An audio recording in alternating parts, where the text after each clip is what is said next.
What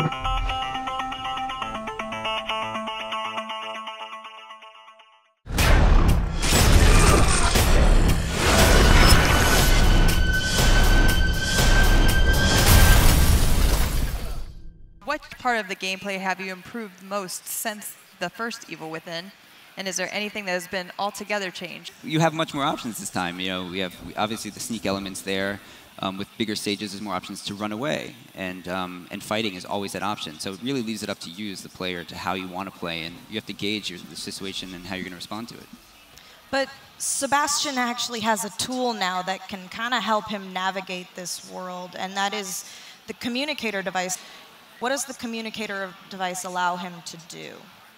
So, like you saw in the trailer, it's a communication device for him to stay in touch with Kidman, who's outside in the real world. But because of how STEM is sort of collapsing and in this state, it can respond to things that have happened within this world. So in the game, we call them sort of resonances or residual memories. So you can see things or chase down things that have happened in the past, and that can lead you to other objectives or to find items, or it could even be something terrible waiting for you. But it's up for you to sort of like take that extra step to follow these sort of leads that are coming through this communicator to explore. Right. And in the first game, you were sort of pushed through a particular path, and in this one, the communicator allows you to have several different pathways that you could opt to take. Is there something in here that could also appeal to an action fan, or is it pure horror? So action fans will not be disappointed, but also sort of people who like slower-paced horror will also find a game that they can enjoy. The gameplay is always about sort of overcoming that horror. We rarely put you in a situation where there's nothing that you can do about that. It's always about sort of tackling that with the supplies that you have. But this game definitely expands on the option of that free-form ability to do what you want to do in the situation. And it all depends on, again, how much you explore, how much ammunition you have, how you really think about a situation before you approach it. Will this rely almost entirely on gore, or will it be an emphasis on psychological horror and general creepiness?